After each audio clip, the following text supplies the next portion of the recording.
मामा श्री, केवल आप हैं जो मेरे मन की व्यथा को समझ सकते हैं। मैं उन पांडवों की उन्नति से क्रोध में जल रहा हूं मामा, क्रोध में जल रहा हूं मैं। तुम्हारे इस क्रोध की अग्नि को संभाले रखना। ये तुम्हें जलाने के लिए नहीं, तुम्हारे शत्रु को भस्म करने के लिए है।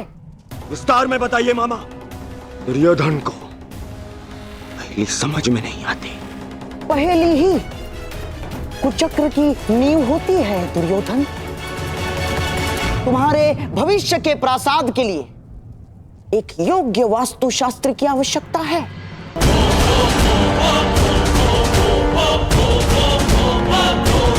तुमने कभी पुरोचन का नाम सुना है?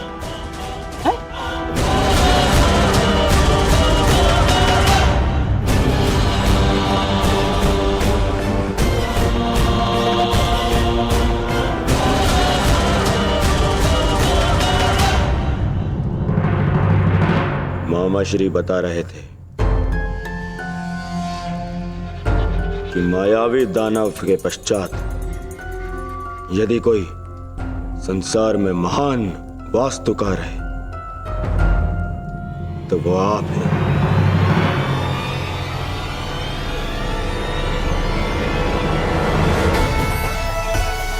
परंतु क्या ये कार्य आप कर पाएंगे पुरोचन?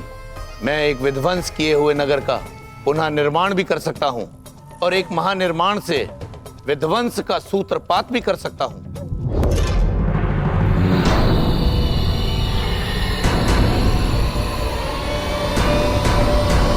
तो कब से ये कार्य आरंभ होगा? समझिए प्रारंभ हो गया इस विध्वंसक निर्माण का।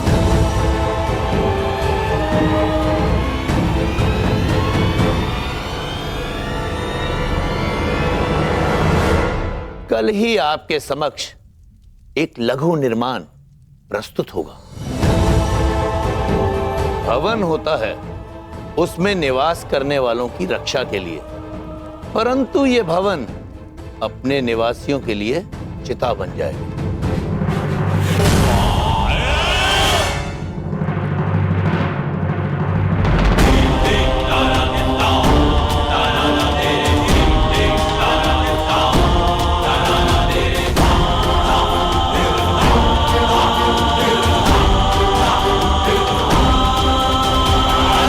का गुण होता है ये जलता है और बुझ जाता है, परंतु लाख का ये गुण होता है कि ये जब तक जलता है जब तक जलने वाला भस्म न हो जाए। और ये भवन संपूर्ण लाख का बना होगा और ये होगा आपका लाक्षागृह। परंतु स्मरण रहे, इस लाक्षागृह के भीतर स्थित मेरे हर एक शत्रु का भस्म भी नहीं मिलना चाहिए। मुझे मेरे हर एक शत्रु का विनाश चाहिए। विनाश।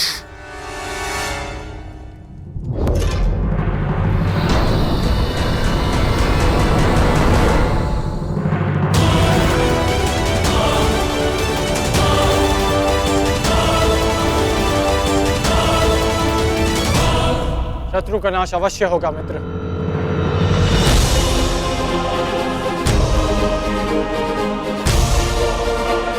अभी चलकर शत्रुओं को चुनौती देते हैं। आज्ञा दीजिए।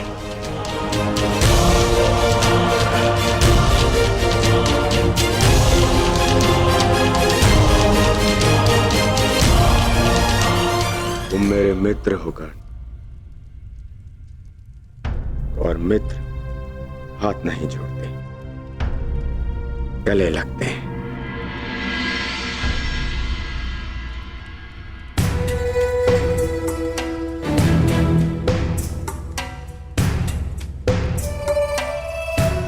यदि आचार्य द्रोण अनुमति देते तो आज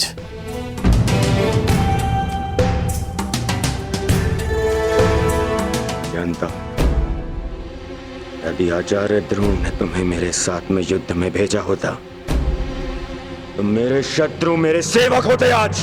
तो अभी चलकर उन्हें पराजित करते हैं।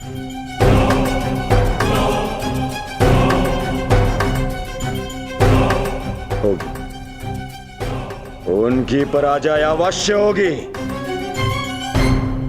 परंतु युद्ध करके नहीं।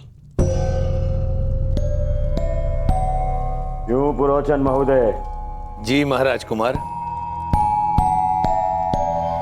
कर्ण, ये हैं पुरोचन और अब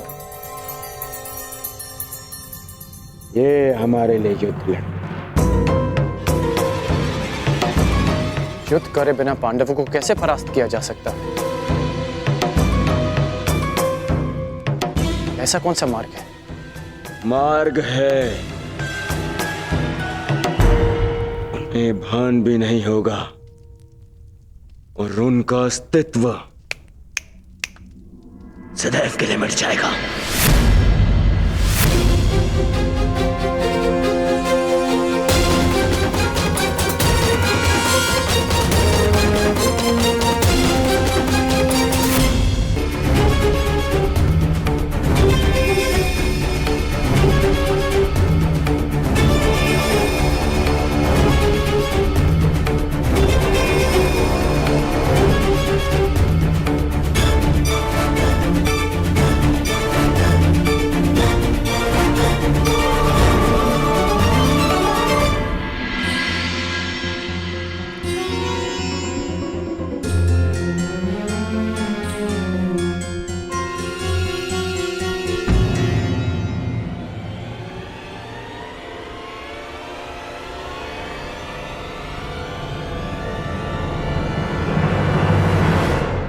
गुप्त रूप से क्यों?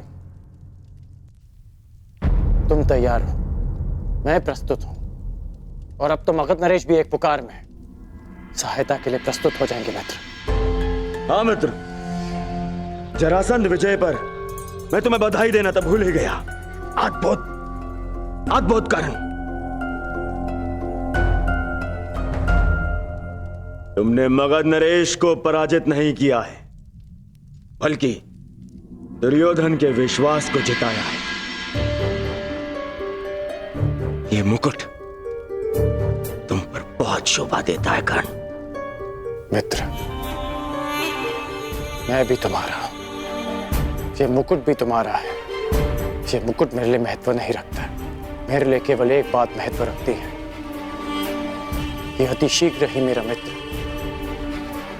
हस्तिनापुर के सिंहासन पर विराजमान हो।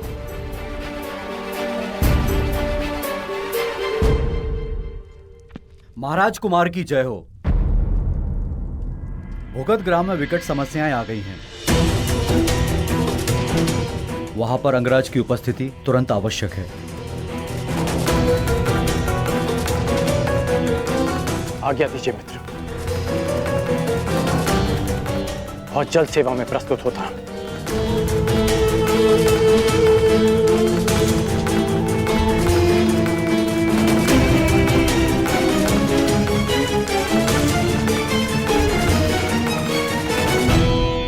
क्या बात है मामा, क्यों रोका मुझे आपने? क्या आपको कर्ण की मित्रता और निष्ठा पर संदेह है?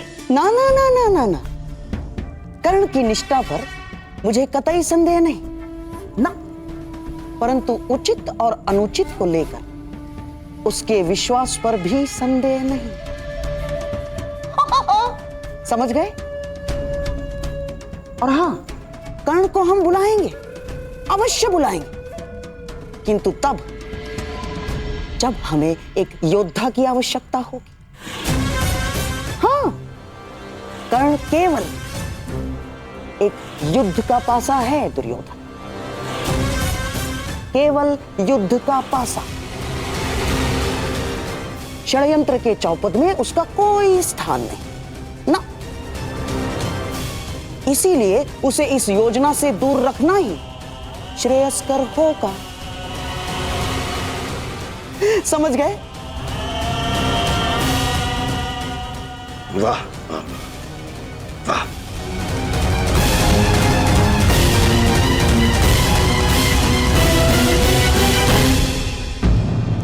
हर वस्तु को नष्ट कर दो। अरे इतने दिनों तक ये कर्ण के साथ रही, अविवाहित होने के पश्चात भी। ये तो पाप है, ये पतिता है, इसलिए इससे जुड़ी हर वस्तु को आज हम इस अग्नि में भस्म कर देंगे। जला दो। और नहीं तो क्या, हमारी भी पुत्रियां हैं, और अगर इसे दंड नहीं दिया गया तो इन्हें भी अनुचित करने की प्रेरणा मिलेगी।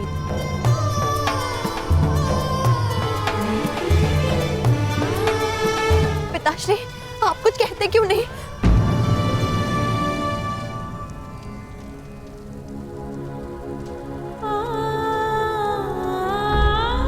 पिताश्री,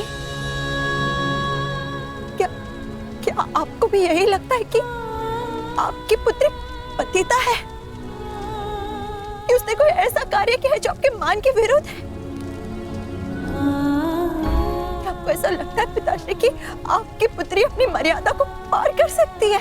मुझे अपनी पुत्री पर विश्वास है, मुझे अपनी पुत्री की पवित्रता पर विश्वास है, परंतु तेरा पिता होने के साथ साथ मैं इस समाज का एक सदस्य भी हूं, और हर समाज के कुछ नियम ऐसे होते हैं जिन्हें कोई नहीं तोड़ सकता, कोई नहीं बदल सकता, तेरा विवश पिता भी नहीं।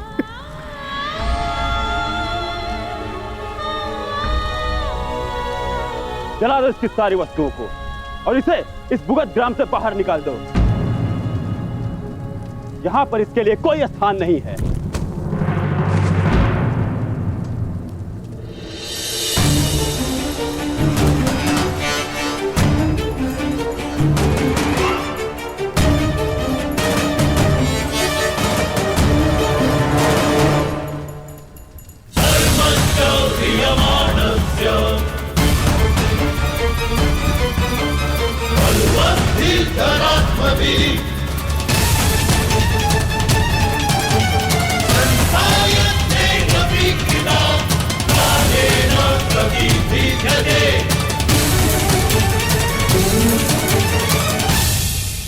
मैं आप सब की बात का समर्थन करता हूं। उचित किया आप लोगों ने, ऐसा ही करना चाहिए। जला दीजिए वो हर वस्तु जिसे रोशाली ने स्पर्श किया। धर्मं च लोभं च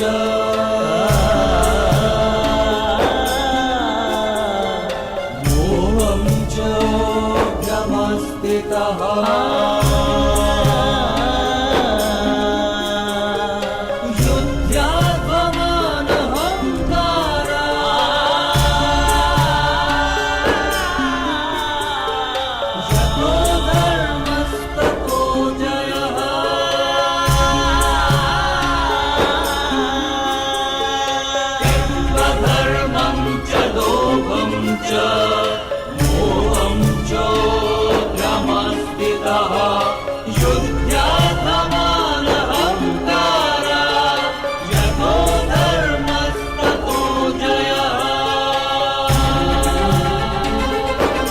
क्योंकि अपवित्र वस्तु को पवित्र करने का एक ही मार्ग है कि उसे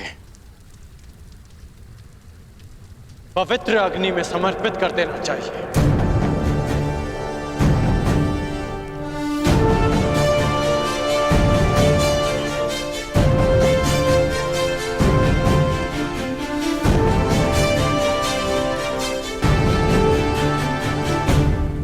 अगर आप सबको लगता है कि रोशाली भी अशुद्ध है तो इसे भी जला दो, परंतु इस नाते आप सबको भी इस अग्नि कुंड में कूदकर अपने प्राण दे देने चाहिए, क्योंकि आप सबने भी रोशाली की वस्तुओं को स्पर्श किया। आप में और उन उच्च वर्ग के नागरिकों में कोई अंतर नहीं। वो आप पर अनीति करते हैं क्योंकि वो आपसे अधिक शक्तिशाली हैं, और आप रोशाली पर अन्याय करते हैं क्योंकि आपको लगता है कि वो आपसे दुर्बल है। हाँ, रोशाली अविवाहित है, परंतु विवाहित तो मैं भी नहीं, और हम दोनों साथ थे।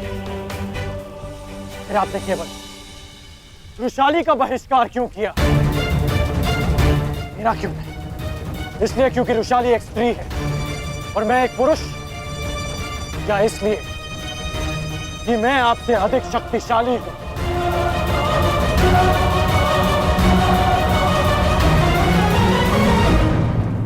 आपने कहा था कि आपकी भी पुत्रियां हैं, फिर आप ऐसे कैसे कर सकती हैं?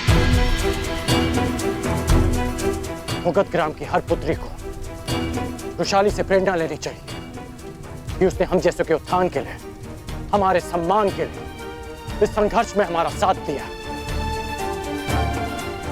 वृषाली के कारण मुगध ग्राम का अपमान नहीं सम्मान बढ़ा है। आज मेरे मन में खेद है। खेद है कि हमारी दुर्दशा का कारण स्वयं हमारी अपनी सोच है। ठीक कहा आपने, ठीक कहा कि यह स्थान वृषाली के लिए नहीं, क्योंकि उसमें और आप में बहुत अंतर है। जब भी आपको देखता हूं तो मन धुतकारता है कि मैं किसके लिए संघर्ष कर रहा हूं,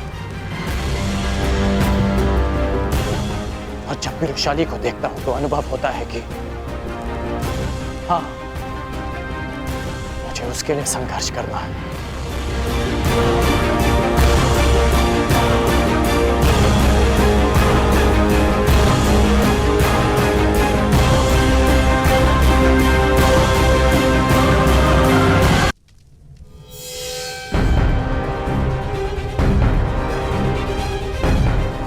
आप तो वृषाली के पिता हैं ना, फिर भी आपने उनका साथ दिया। यदि यही कार्य आपका पुत्र करता तो क्या आप उसे अस्वीकार कर देते, उसकी वस्तुओं को जला देते? संसार की सबसे बड़ी शक्ति, सबसे बड़ा भाव विश्वास होता है। मैं रणभूमि में सफल हो पाया, मैं जरासंध को पराजित कर पाया, क्योंकि मेरे साथ मेरी माता का विश्वास था, वृषाली का विश्वास था, और आप उसी विश्वास को अग्नि को समर्पित करना चाहते हैं।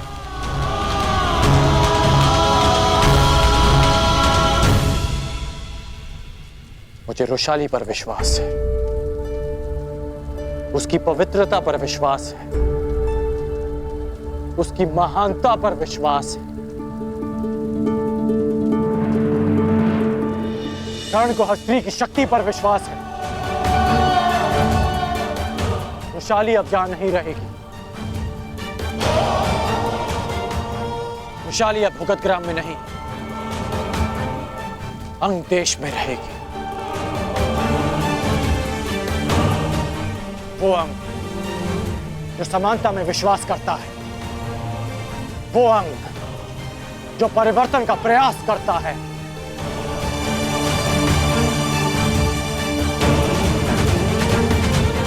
मन तुम्हारा स्वागत करता है वृषाली।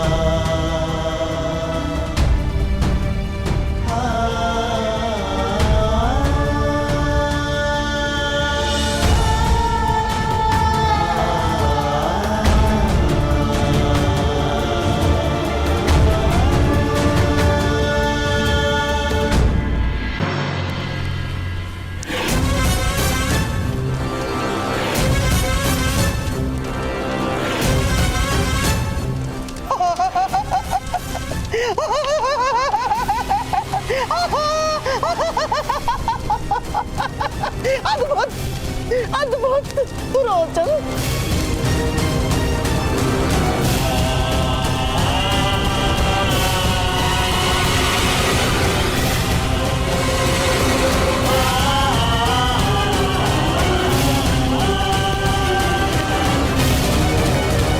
अद्भुत रोचन, अद्भुत।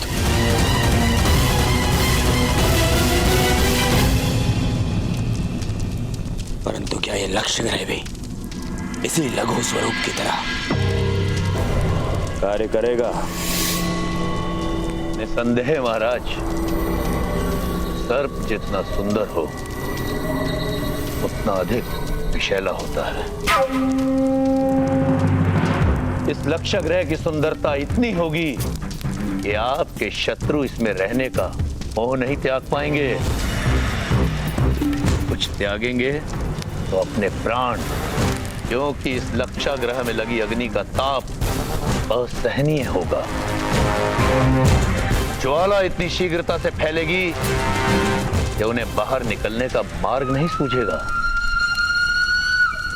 तो निर्माण प्रारंभ करो पुरोचन।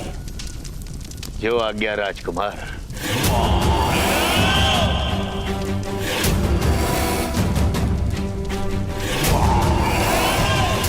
मामा, यहाँ भवन का निर्माण पूर्ण होगा, वहां पांडवों के निर्माण की तैयारी। सत्य वचन मेरे होने वाले सम्राट, सत्य वचन। परंतु जब तक पुरोचन भवन बनाएगा तब तक क्या तुम स्वप्नों में ही व्यंजन पकाते और चखते रहोगे? मामा, आपका तात्पर्य क्या है? तात्पर्य तात्पर्य मार्ग में कांटे सबको मिलते हैं। एक मूर्ख यात्री केवल कांटों को झाड़कर आगे बढ़ जाता है, परंतु एक बुद्धिमान यात्री कांटों के वृक्ष को ही समूल नष्ट कर देता है, समूल, ताकि कोई दूसरा कांटा जन्म ना ले। दूसरा कांटा? हाँ मेरे होने वाले सम्राट, दूसरा कांटा। मान लो ईश्वर की कृपा या नियति के पक्षपात के कारण पांडव लाक्षागृह से बच निकले तो?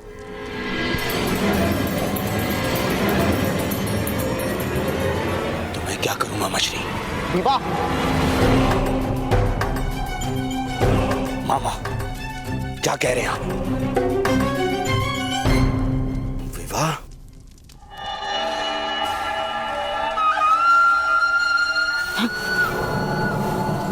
विवाह, और वो भी युधिष्ठिर से पहले, ताकि कुरुवंश की अगली पीढ़ी में ज्येष्ठ पुत्र तुम्हारा ही हो।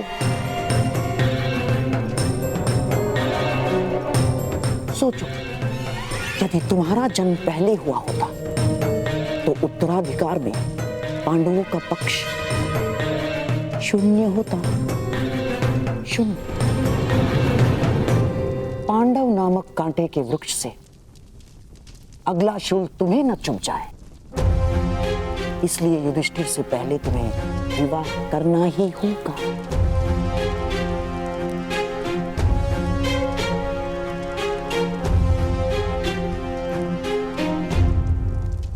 परंतु अचानक मेरे विवाह की बात।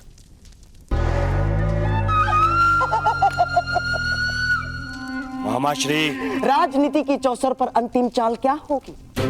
ये पहली चाल चलने से पूर्व ही सोच लेना चाहिए दुर्योधन।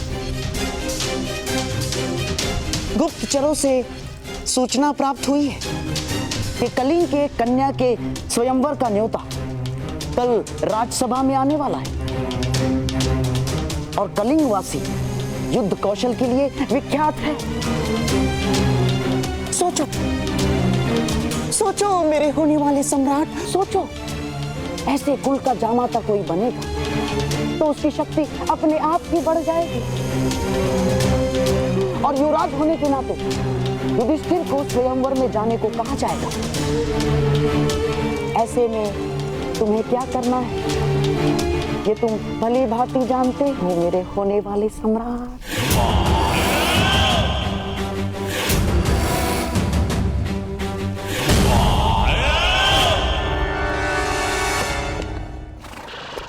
तुम जानते हो ना कर्ण, तुमने क्या किया है?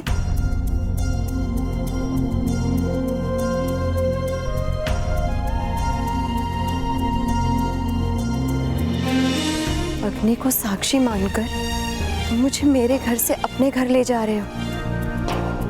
जानते हो ना इसका अर्थ?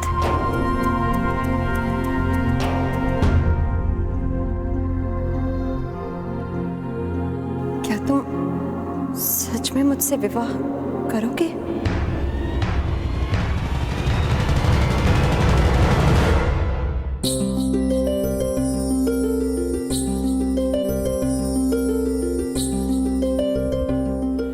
अपना हाथ आगे बढ़ा।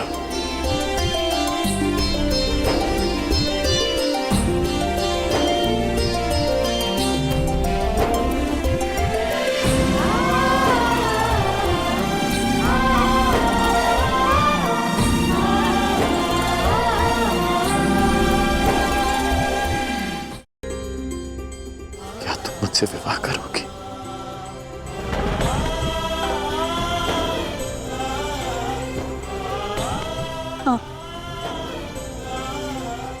वृषाली राधे कर्ण से विवाह करेगी।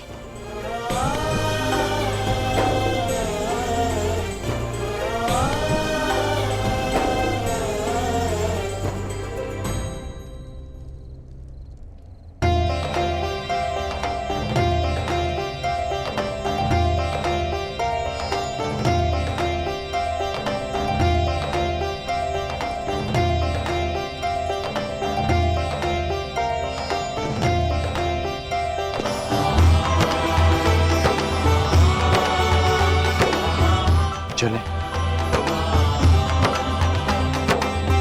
सारथी प्रस्थान करो।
वैशाली,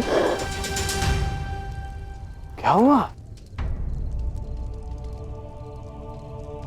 कोई बुरा स्वप्न देखा? हाँ कर्ण,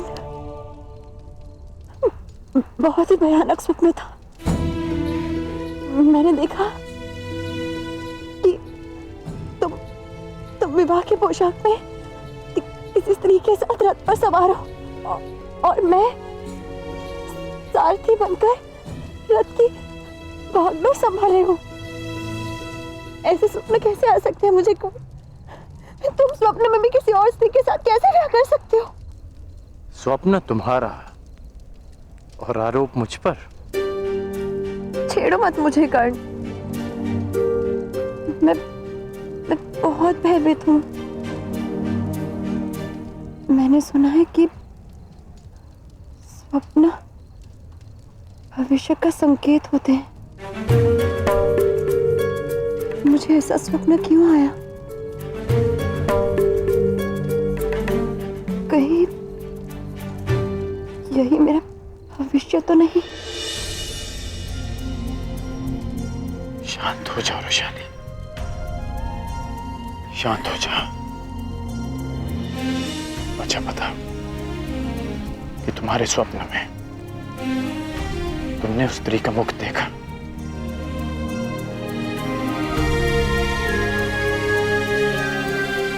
तो फिर तुम कैसे कह सकती हो कि वो कोई और स्त्री थी?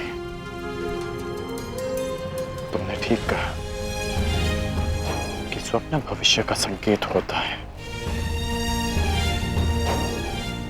यदि हम जीवन को रथ मानकर चलें, तो ये स्वप्न संकेत कर रहा है कि इस राधे कर्ण की जीवन संगनी भी तुम हो और सारथी भी तुम। जिस पुरुष की पत्नी उसकी सहयात्री होने के साथ साथ मार्गदर्शिका भी हो तो बड़ा भाग्यशाली होता है।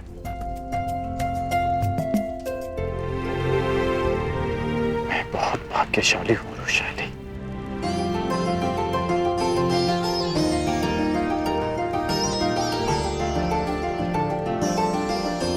ईश्वर करे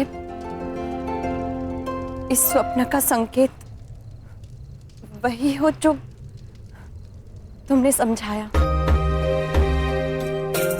वो नहीं जो मैंने समझा। आज के लिए पर्याप्त समझ लिया रुशाली। अब भोजन कर लेते हैं ताकि भोर तक अंग पहुंच सके।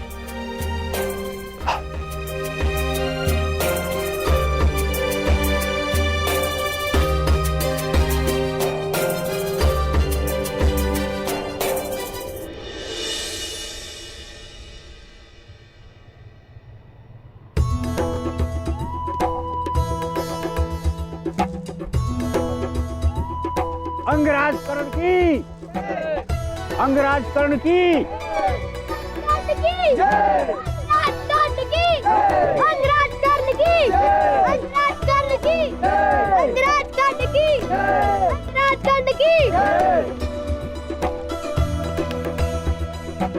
अंग अपने राजा का स्वागत करता है।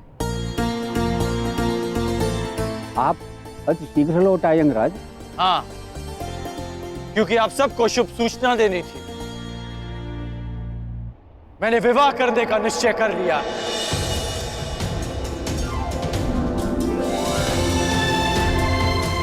अंग देश को उसकी महारानी बहुत शीघ्र ही मिलेगी। अंग की रानी कौन होगी मित्र?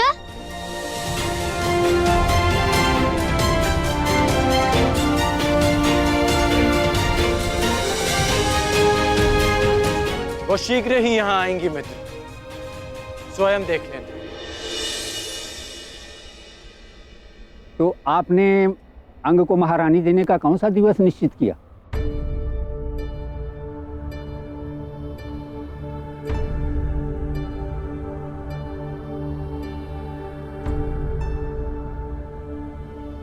पूर्णिमा से अगले दिवस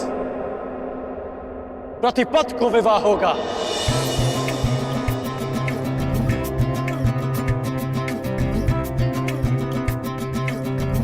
मेरे जीवन का सबसे सुंदर दिन प्रारंभ होगा।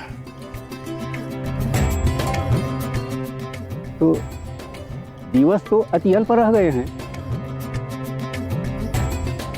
मित्रों, चलो अपने राजा के विवाह की तैयारियां शुरू की जाएं। चलो चलो चलो।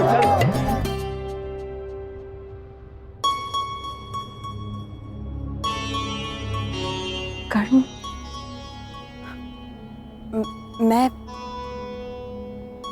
मैं सोच रही थी कि बिना माता पिता के विवाह, तुम समझ रहे हो ना मैं क्या कह रही हूँ?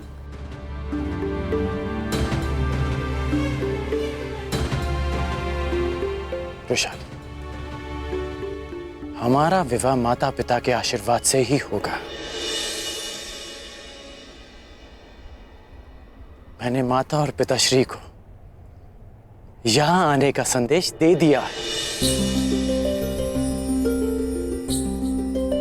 और तुम्हारे पिताश्री को भी निमंत्रण भिजवा दिया है रुशाली।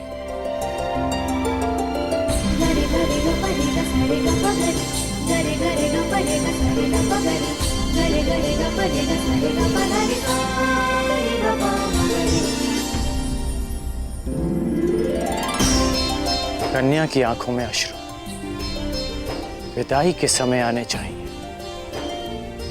उससे पूर्व नहीं।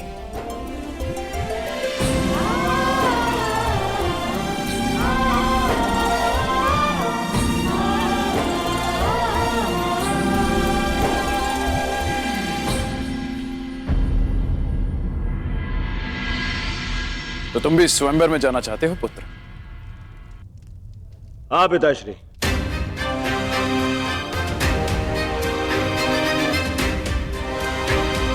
नहीं कुमार, ये नियम के विरुद्ध है। जब तक ज्येष्ठ पुत्र अविवाहित है, युवराज अविवाहित है, तब तक कोई और कुमार स्वयंवर में नहीं जा सकता।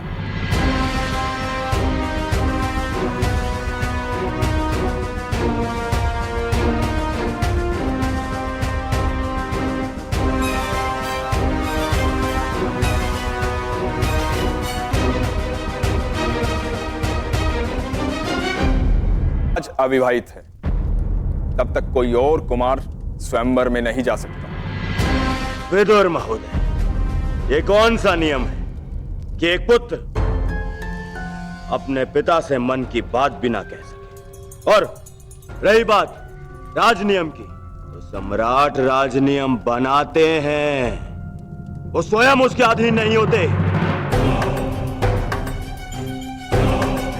उनकी कही हर बात अघोषित नियम है। और अकारण विवाद क्यों करना है दुर्योधन? ना बात यदि युवराज की है तो उन्हीं से पूछ लेते हैं। क्यों युवराज युधिष्ठिर? जहां तक मैं समझता हूं, आप अपने अनुज का यह निवेदन अस्वीकार नहीं करेंगे।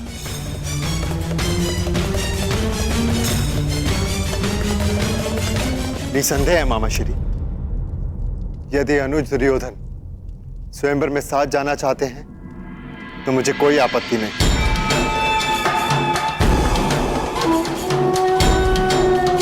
उन्हें अपने साथ ले जाकर मुझे प्रसन्नता होगी।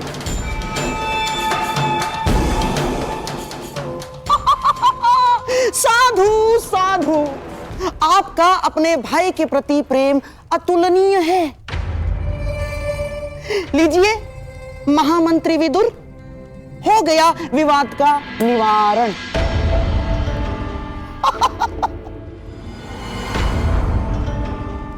अब दोनों भाई प्रसन्नतापूर्वक स्वयंवर में जाएंगे, और यदि कुमार दुर्योधन साथ रहेंगे तो युवराज युधिष्ठिर की सुरक्षा भी हो जाएगी। और अपने भ्राताओं की सुरक्षा के लिए मैं साथ जाऊंगा ज्येष्ठ पिताश्री।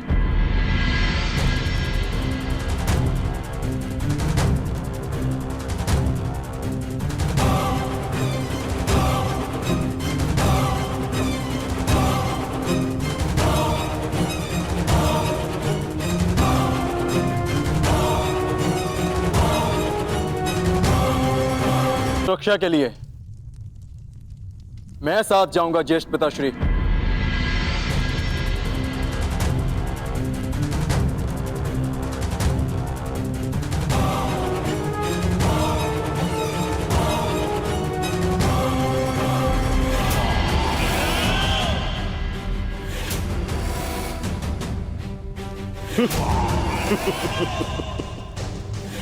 स्वागत है अर्जुन, स्वागत है तुम्हें। मेरा एक मित्र भी तुमसे मिलने के लिए ललायत है।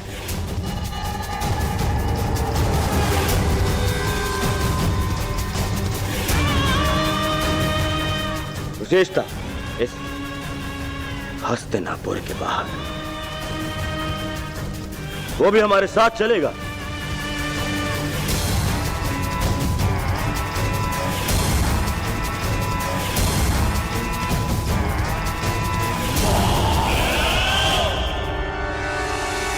विदुर, कलिंग नरेश को संदेश भेज दिया जाए कि हस्तिनापुर के कुमार स्वयंवर में पधार रहे हैं।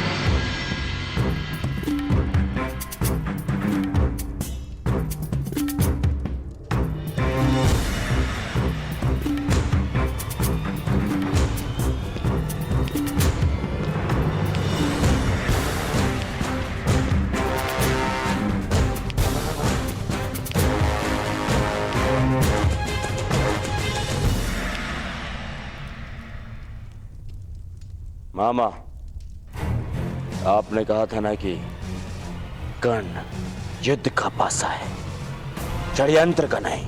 हाँ। तो अब इस पासे को अंग से बुलाने का समय आ गया है।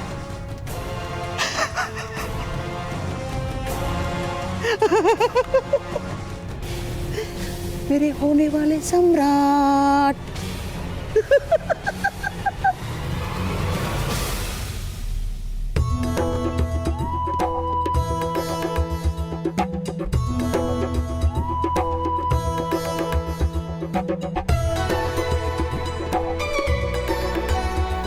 देख रहे हो कर, कितने सुंदर फूल है ना। हम हमारे विवाह में ऐसे ही पुष्पों से सज्जा करवाएं।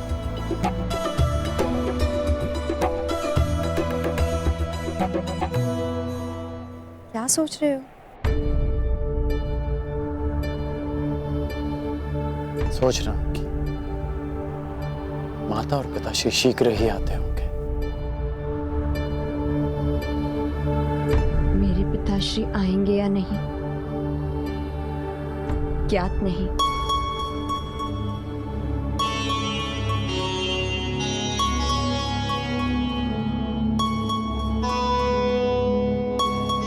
अच्छा एक बात बताओ, क्या सोचा है तुम? विवाह के पश्चात तुम्हारा घर कैसा होगा? पहली बात, वो मेरा घर नहीं हमारा घर होगा। और दूसरी बात, वो भले छोटा होगा परंतु सुंदर होगा। भित्तियों पर सुंदर सुंदर कलाकृति, दोनों पर कलाकृतियां, श्वेत और दूसरे रंग की यवनिकाएं,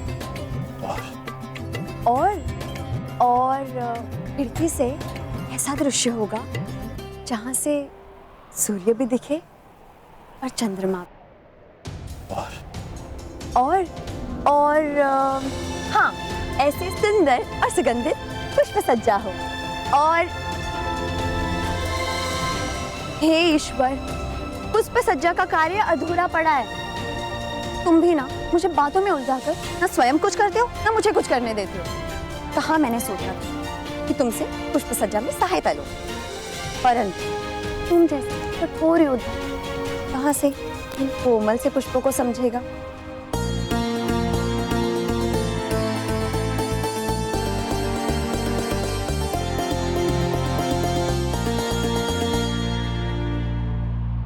तुम्हारे साथ रह रहकर समझ गया।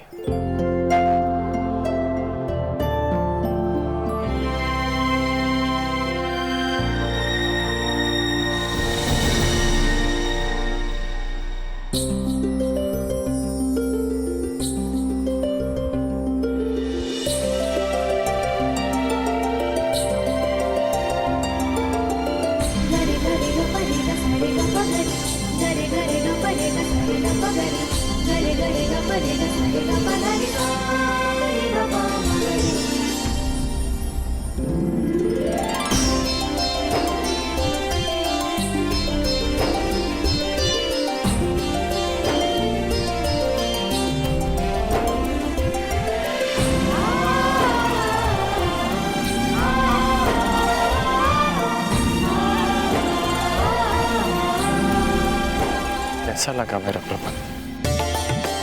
अद्भुत, अति सुंदर।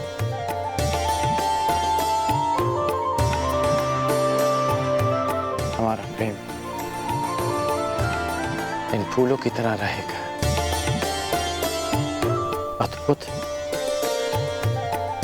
और अति सुंदर,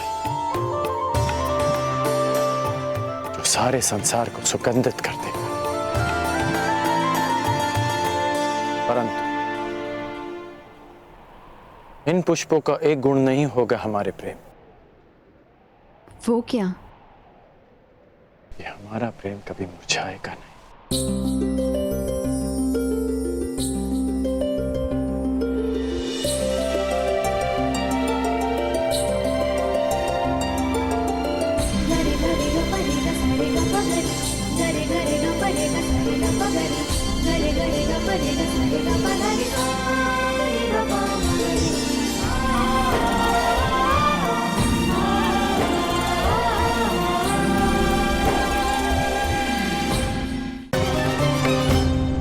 परंतु तुम्हारा विवाह भी है।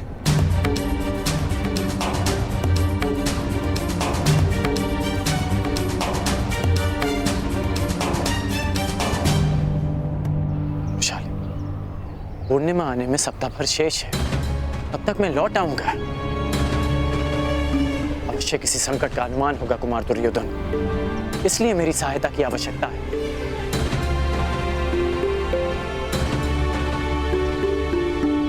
समझने का प्रयास करो रोशानी, मैं कुमार दुर्योधन का ऋणी हूं। उन्होंने मेरा लक्ष्य प्राप्त करने में मेरी बहुत सहायता की और आज उन्हें सहायता की आवश्यकता है। मैं उन्हें निराश नहीं कर सकता। मित्र की सहायता कर्ण का परम धर्म है।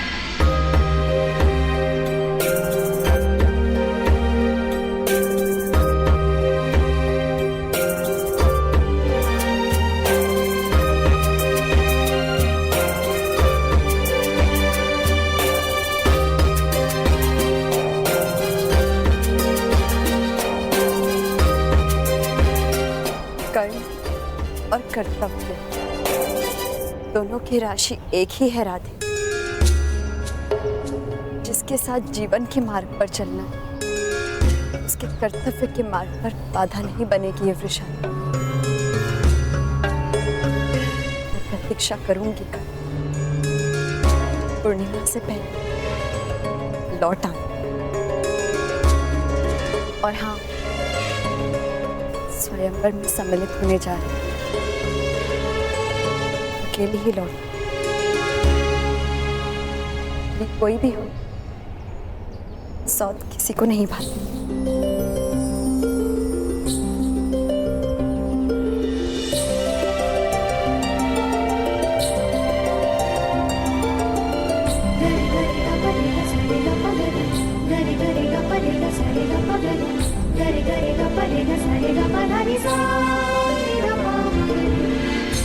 जब कर्ण और कर्तव्य की राशि एक,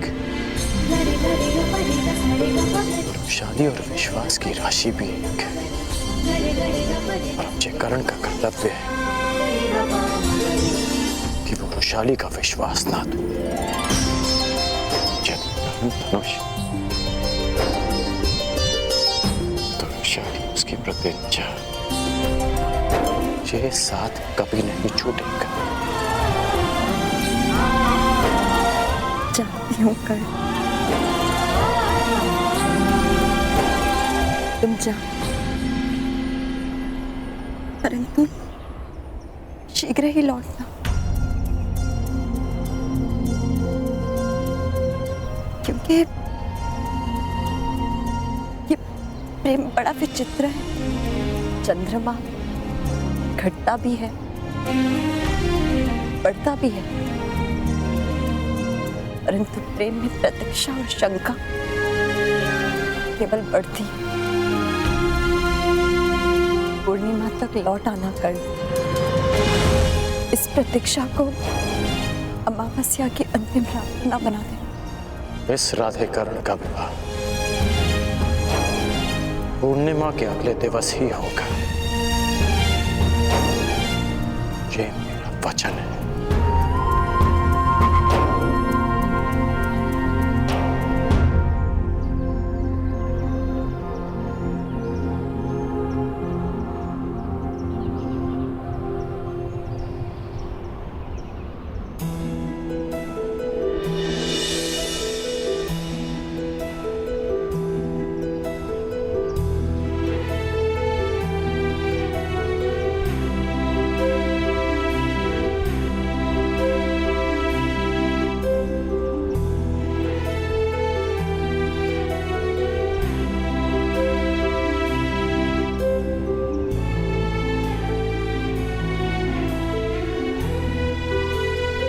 ईश्वर करे मेरा स्वप्न सत्य सिद्ध ना हो।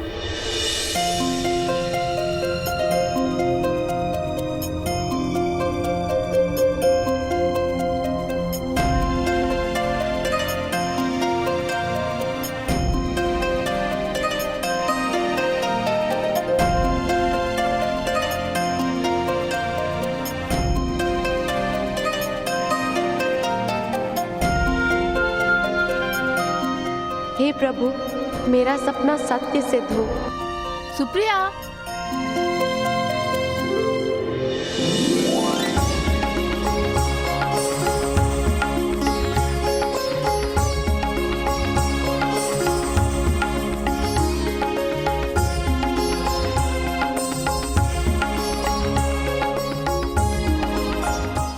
शीघ्रता से चलो, राजकुमारी भानुमति आपकी प्रतीक्षा कर रही हैं। आ रहे।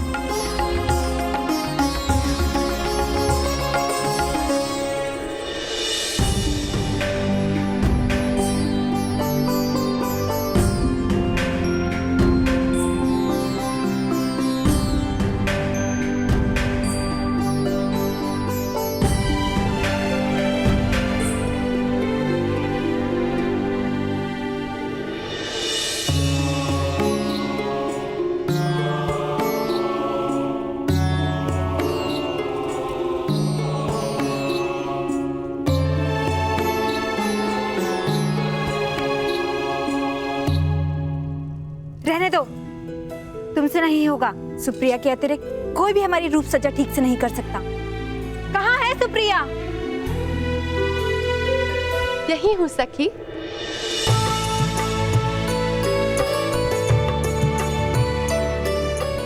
सुप्रिया, कहाँ थी तुम सुप्रिया? थोड़ी सांस तो लेने दिया करो। कभी कभी मैं सोचती हूँ कि तुम्हारे विवाह के पश्चात मेरे बिना क्या होगा तुम्हारा। होना क्या है, मैं तुम्हें अपने साथ लेके जाऊंगी। क्या हुआ, इतनी चकित क्यों हो गई हो?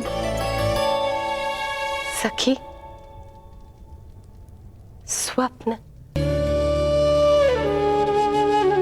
मैंने एक स्वप्न देखा। मैंने देखा कि मेरा भी विवाह हो रहा है। अच्छा, तो तुमने अपने वर को देखा कि नहीं? नहीं। उनके मुख पर सूर्य जैसा तेज था।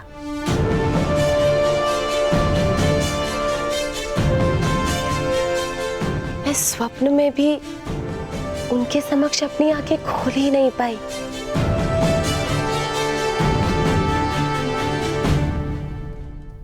तो फिर सपने ने देखा क्या? बस यही कि उन्होंने अपना पग जहां रखा वहां पुष्प खिला। ओहो, तो तुम्हारे मन में भी प्रेम के पुष्प खिलने लगे हैं। कहीं ऐसा ना हो कि मेरे स्वयंवर में अपने लिए वर ढूंढने लग जाओ।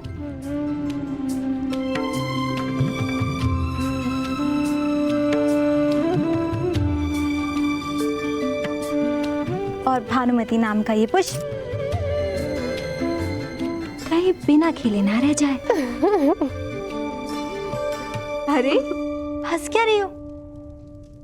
सोचो, स्वयंवर में अगर तुम्हारा सपना साकार हो गया तो? कहीं तुम्हें वर भा गया तो? तो क्या, मैं तुमसे तुम्हारी वरमाला छीनकर उस सूर्य के गले में डाल दूंगी।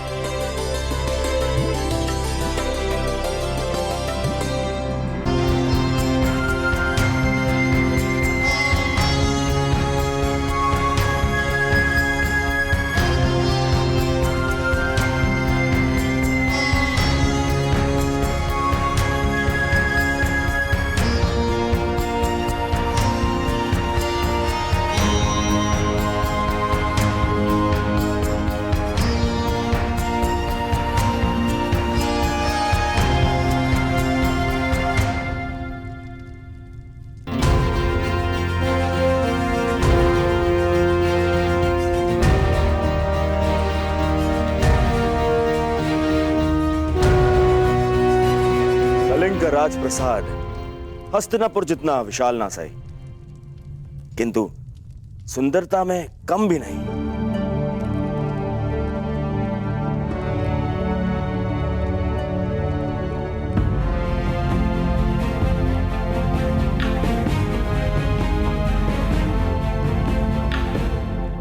अनुज दुर्योधन,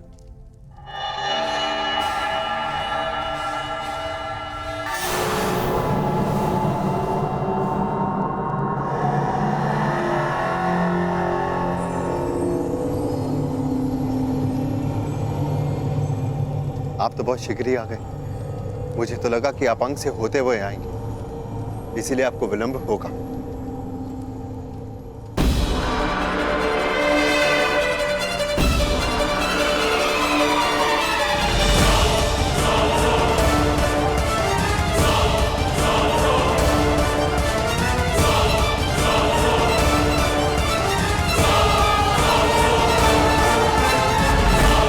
आपने दिखाई है युवराज।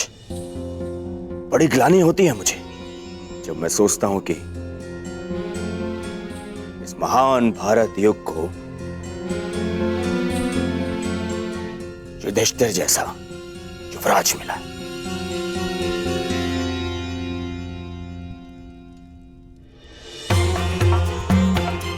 पहले आपने अर्जुन की सहायता से युवराज का मुकुट तो धारण कर लिया, अब इसका भार भी संभाला नहीं जाता क्या आपसे?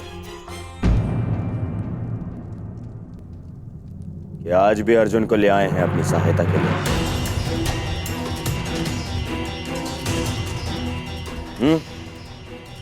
मैं यहां भ्राता युधिष्ठिर के लिए नहीं, आपके लिए आया हूं दुर्योधन।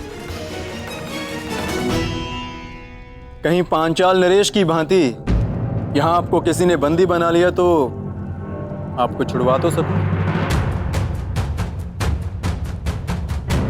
आज यह आचार्य द्रोण की बनाई हुई सीमा नहीं है अर्जुन।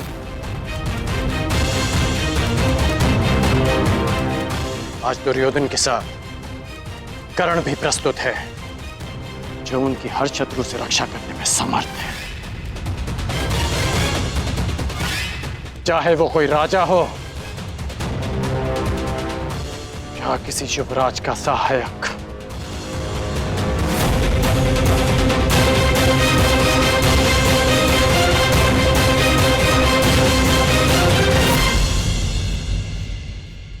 तो क्यों ना अधूरा द्वंद्व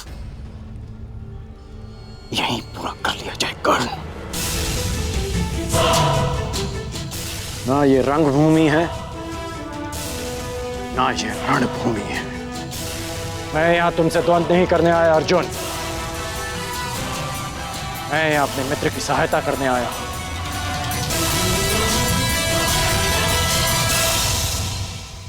मैं वचन देता हूं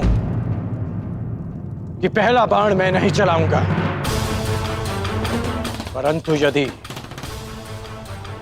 किसी और ने आक्रमण किया तो उस युद्ध को अंत करने का अंतिम बाण मेरा होगा।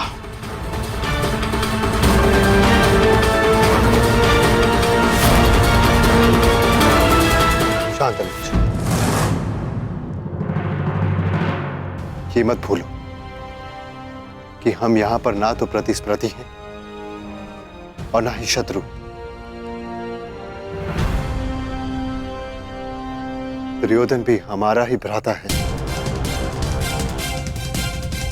हम यहां पर हस्तिनापुर से स्वयंवर में भाग लेने आए।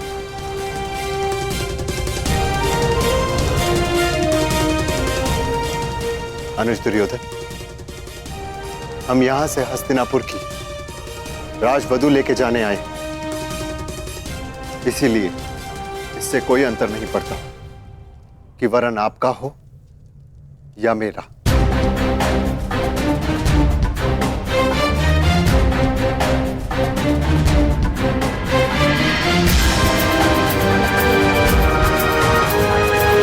चलो अनुज।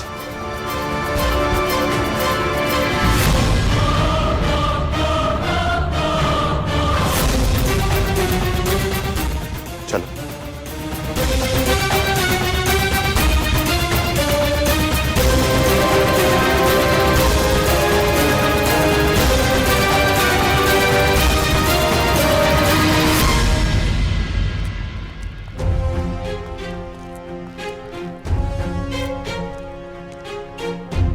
सखी, झरोके में आइए ना, यहाँ से स्वयंवर में आए सभी राजा और राजकुमार दिखाई दे रहे हैं। चलिए। नहीं सखी, राज्यसभा में आपको इतना समय नहीं मिलेगा, इसलिए अभी इन राजाओं और राजकुमारों को अच्छे से देख लीजिए, वर चुनने में सरलता होगी आपको। इतने सारे राजकुमारों में से किसी एक का चयन करना कोई आसान कार्य तो नहीं है ना? इतना कठिन भी नहीं है सखी। एक काम करती हूँ, मैं देख के आती हूँ और फिर आपको बताती हूँ कि किससे विवाह करना चाहिए। हाँ? चलो कर्ण, हम वहां बैठेंगे। क्षमा करना मित्र, मैं यहां अवश्य तुम्हारे साथ आया, परंतु मैं स्वयंवर में भाग नहीं ले सकता। यह स्थान तुम्हारे लिए है। तो तुम क्या करोगे? मेरा कार्य तुम्हारी रक्षा करना है। मैं इस महल का निरीक्षण कर आता हूं।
ये फूल कैसे मुरझा गया? क्या ये कोई बुरा संकेत है?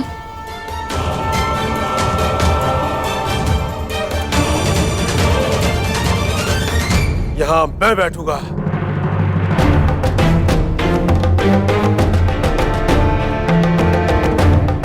जहां मद्र नरेश की दृष्टि पड़ जाती है वो स्थल उसका हो जाता है चोलराज। अब ये स्थान मेरा है। यहाँ सर्वप्रथम मैं उपस्थित हुआ था और इस स्थान पर तुम बैठना चाहते हो ताकि कुमारी भानुपति की दृष्टि सर्वप्रथम तुम पर पड़े, लेकिन हम ऐसा नहीं होने देंगे। इस स्थान पर हम बैठेंगे। आप दर्पण देखा करे चोलराज। दरिद्रता आपके मुख पर विराजमान है और आप इस प्रथम स्थान पर विराजने आ गए। कहीं ऐसा ना हो कि राजकुमारी भानुमति आपको देखते ही भय से मूर्छित हो जाए। आप हमारा अपमान कर रहे हैं। अपमान तो उसका होता है जिसका कोई मान हो। हम तो आपको अपमान के योग्य भी नहीं समझते।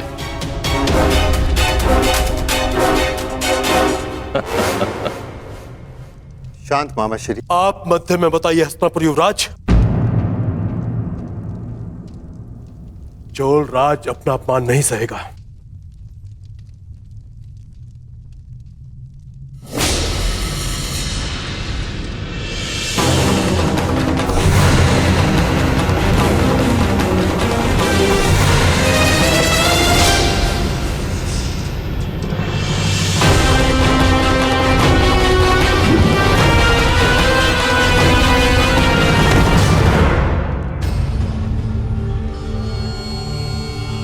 क्या हुआ चोलराज? उठो, प्रहार करो। मुझे क्षमा करें मद नरेश।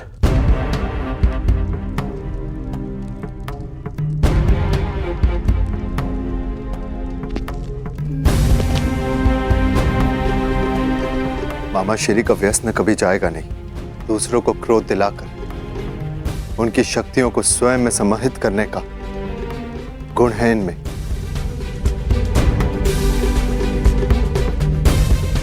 चलो अर्जुन।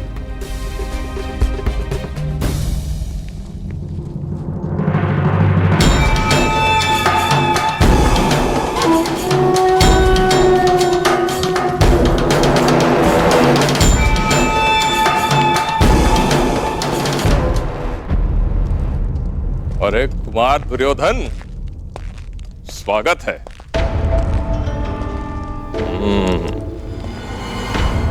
युवराज न बन पाने का क्षोभ आप स्वयंवर में विजय होकर दूर करना चाहते हो।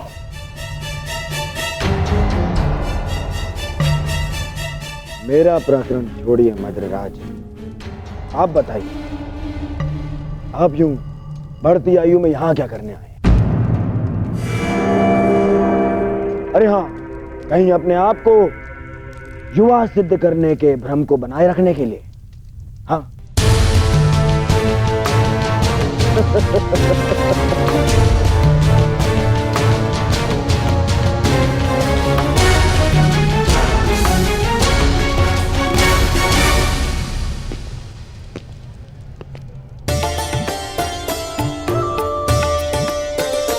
सखी, उसे देख रही हो?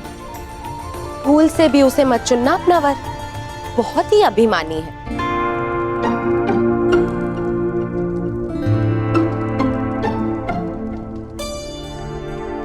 इसे ना चुनो सुप्रिया।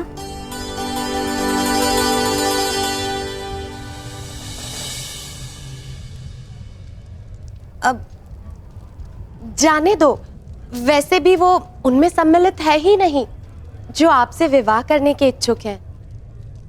तो इस पे तुम्हारा मुंह क्यों खिल उठा? लगता है जैसे उसे तुमने पहले से ही पसंद कर रखा है। नहीं सखी, ऐसा नहीं है।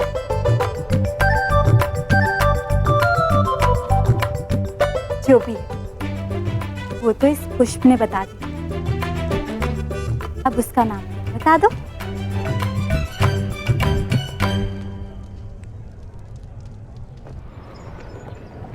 वृषाली।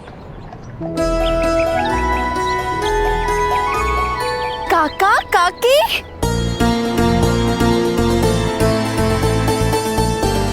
सौभाग्यवती शालिनी भा। सदा सुखी।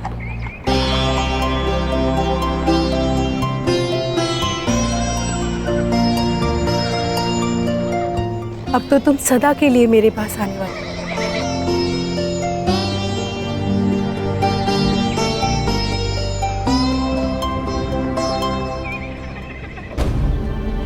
काकी, पिताश्री नहीं आए?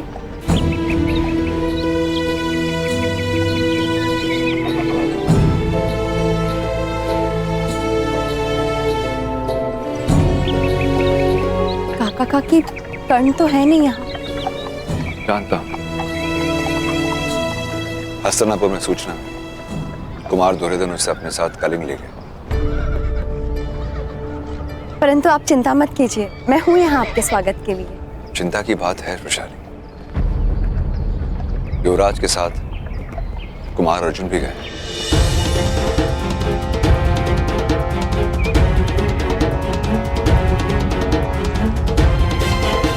और वहां उन दोनों को रोकने के लिए ना महामहिम भीष्म नहीं आचार्य ध्रुव। कहीं कर्ण और कुमार अर्जुन के बीच कोई टकराव हुई, कुछ भी हो सकता है।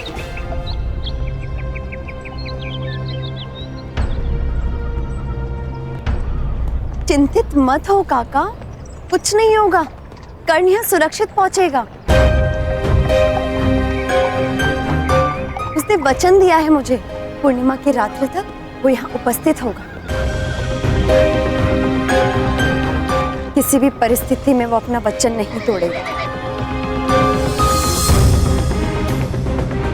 क्योंकि उसका नाम कर्ण है। नाम तो ज्ञात नहीं है सखी, किंतु अहंकारी अवश्य है। कलिंग की राजसभा में आप सभी आगंतुकों का हम स्वागत करते हैं। हमें आशा है कि आपकी सेवा में कोई त्रुटि ना हुई होगी। आज हमारी पुत्री कलिंग की राजकुमारी भानुमति का स्वयंवर है, इसलिए ना कोई चुनौती होगी और ना ही कोई स्पर्धा। आर्य पद्धति के अनुसार राजकुमारी भानुमति आपके समक्ष उपस्थित होंगी।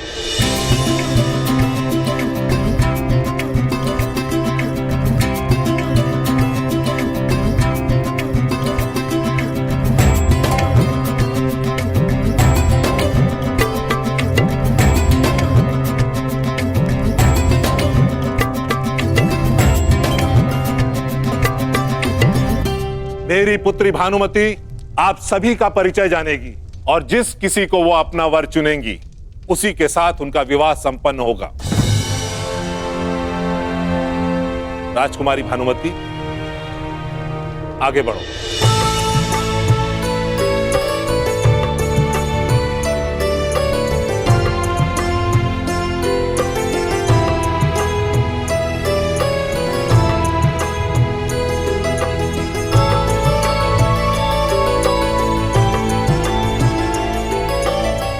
मद्रुपति महाराज शल्य, तलवार चलाने और मल्ल युद्ध में निपुण। इनका युद्ध कौशल समस्त आर्यवर्त में विख्यात है।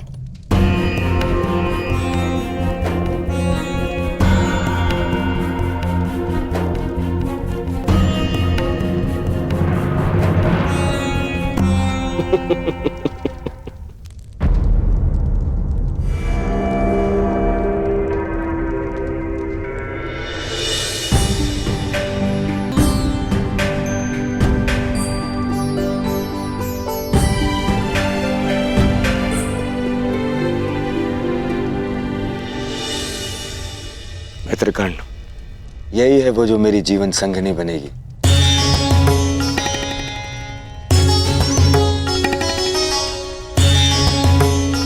कदाचित पूर्णिमा के पश्चात हम दोनों का विवाह एक साथ ही होगा। मित्र, तुम भूल रहे हो कि ये स्वयंवर कुमारी भानुमति का है। यहाँ चुनने का अधिकार केवल उन्हें है। यदि ऐसा है तो उसे दुर्योधन को चुनना होगा। अब भानुमति का विवाह दुर्योधन से ही होगा।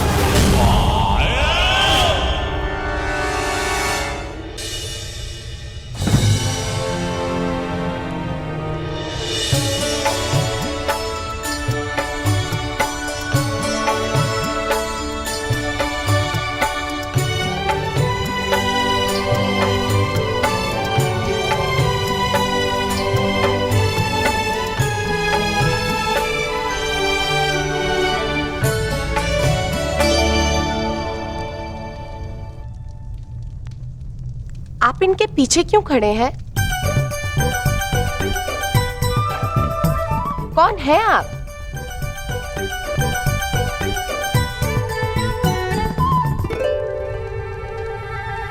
मैं कर्ण हूं। कर्ण?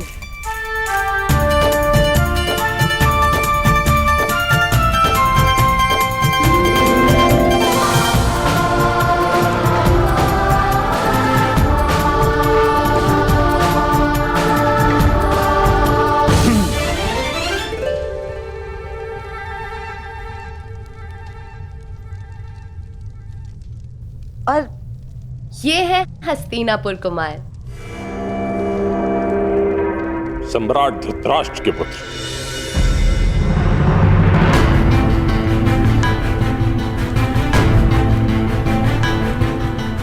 ये लगभग यहां अनामंत्रित ही हैं।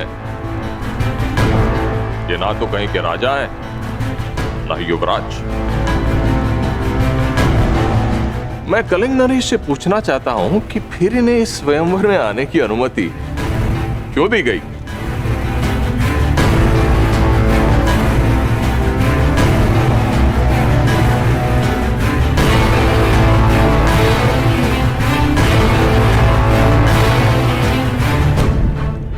मैं कलिंग नरेश से पूछना चाहता हूं कि फिर इन्हें इस स्वयंवर में आने की अनुमति क्यों दी गई?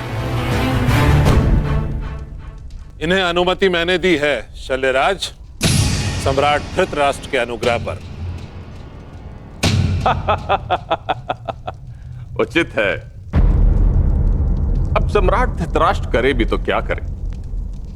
अपने पुत्र के युवराज न बन पाने के दुख में उनके घावों पर लेप लगाने के लिए यहां भेज दिया। भाई हम तो कहते हैं कुमारी भानुमति का विवाह इन्हीं से करवा दीजिए।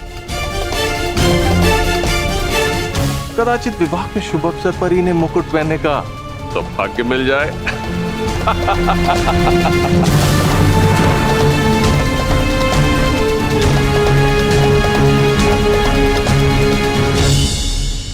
राजकुमारी भानुमति किससे विवाह करेगी, ये उसका अधिकार है,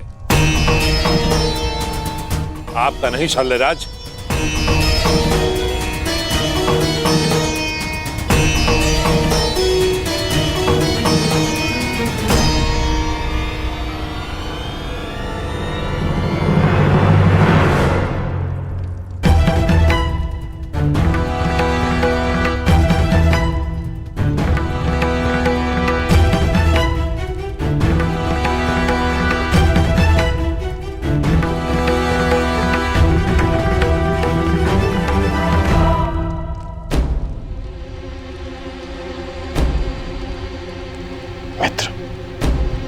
अपने क्रोध पर नियंत्रण रखो।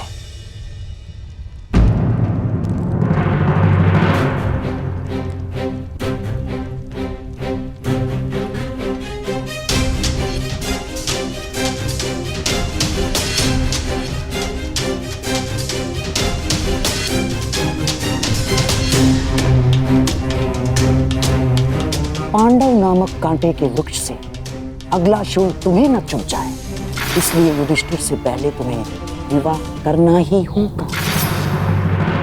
बस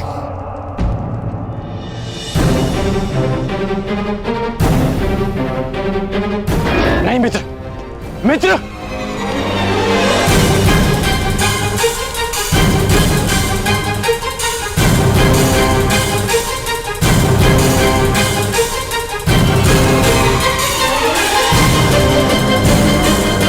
ये अपराध है, ये स्वयंवर नहीं हरण है। स्वयंवर कहो या हरण, मैंने भानुमति का वरण कर लिया है।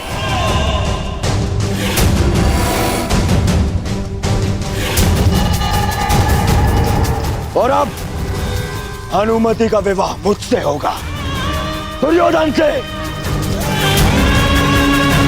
और ये मैं अपने बल पर करूंगा, अपने पिता के अनुग्रह पर नहीं।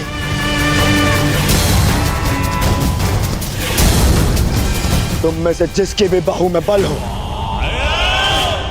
वो मुझे रोकने का प्रयास कर सकता है। सावधान दुर्योधन!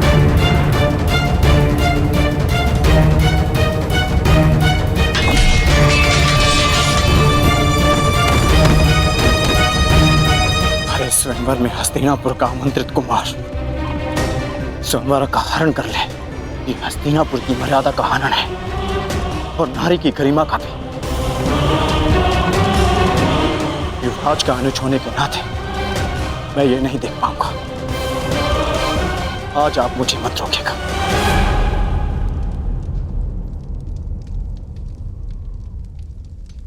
सावधान दुर्योधन!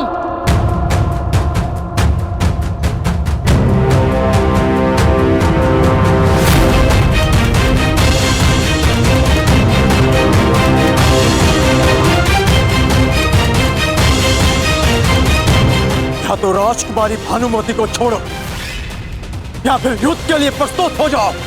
मैं भानुमति को छोड़ूंगा और न ही तुम्हारे साथ मैं युद्ध करूंगा अर्जुन।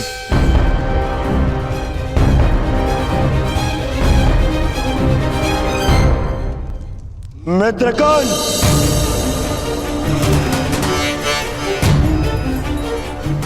जिस प्रयोजन से मैं तुम्हें साथ लाया उसे सिद्ध करो।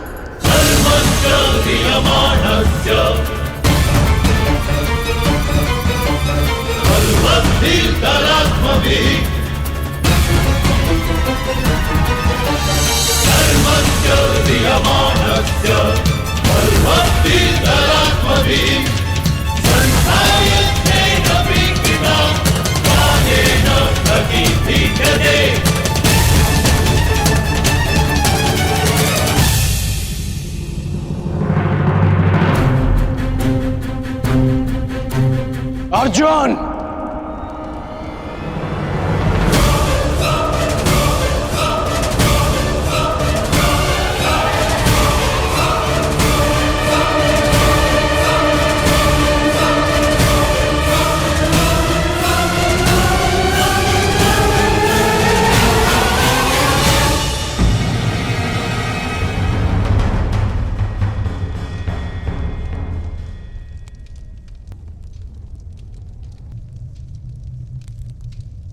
आज तुमसे ये युद्ध मेरा मंतव्य नहीं, कर्तव्य है। मैं यहां कुमार दुर्योधन की ढाल बनकर आया हूं।